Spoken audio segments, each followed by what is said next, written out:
Kita kena lebihkan sikit kat atas ni.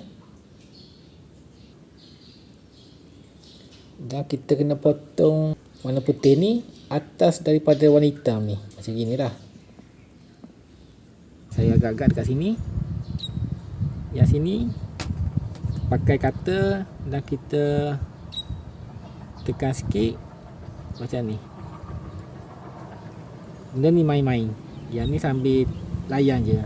Sebab kalau kita tekan banyak, nanti dia putus. Sebab dawai ni lembut je. Letak cutter ni tempat yang kita tanda tadi. Tekan sikit. Yang ni je pusing.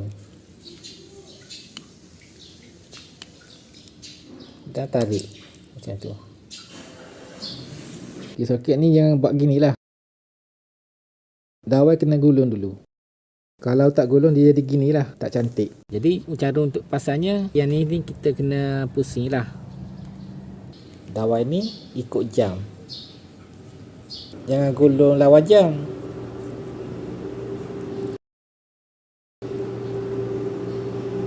Jangan gulung lawan jam. Sebab nanti bila ni kita pusing, nanti dia akan jadi bersepah-sepah macam gini. Jadi sebab tu kenapa kita kena buat macam ni. Dawai ni kita kena pusing ikut jam.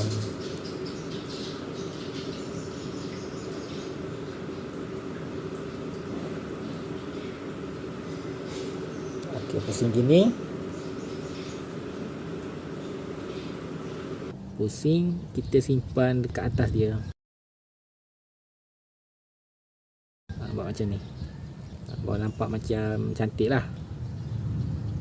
Okey, lepas tu yang ni kita kena pusing ikut jam lah. Pusing ikut jam sambil yang ni tolak ke bawah. Nanti dia akan masuk lah.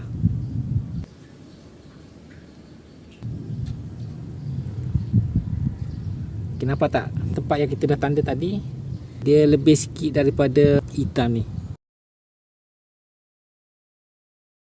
Lebih sikit tak apalah. Jangan banyak sebab nanti dia akan sangkut dekat sini. Dia akan sangkut dekat warna putih tu. Jadi tak boleh nak ikat ketat lah. Kalau sikit-sikit tak apa lagi. Jangan banyak. Kalau banyak sangat, pusing lawan jam. Okay, jadi kenapa kita kena pusing dawai?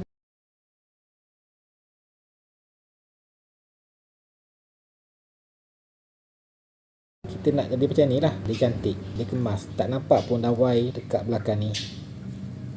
Jadi kenapa kita nak kena potong sikit dekat atas? Kita kena potong atas ni sikit. Jangan potong sama, potong atas sikit. Kalau potong sama, dawai ni nampak lah. Tak cantik. Kalau potong atas sikit, dia jadi macam ni. Dawai dekat bawah ni dah tak nampak. Jadi kemas lah. Bila dah kemas, tak payah nak tip-tip lagi lah. Dia dah cantik ini. Kita boleh pasang. Cara nak pasangnya, yang tembaga ni kita kena cucuk.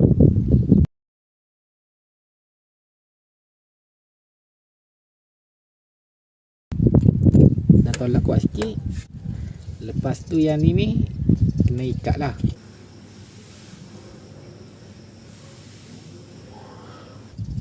Macam ini. Kena pusing ikut jam. Okey, agak-agak dah ketat. Dah cukup lah. Kalau boleh janganlah pakai pelayar macam gini. Boleh je nak buat. Cuma nanti kalau nak buka-buka dia susah. Jadi kalau kita ikat dengan tangan, dah ketat cukup lah. Nanti senang. Kita boleh pakai balik. Kita buka je dengan tangan kemudian. Kalau nak kata dia tak ada signal, dia ada signal. Pasal yang copper tadi, dia dah masuk dalam lubang area ni lah.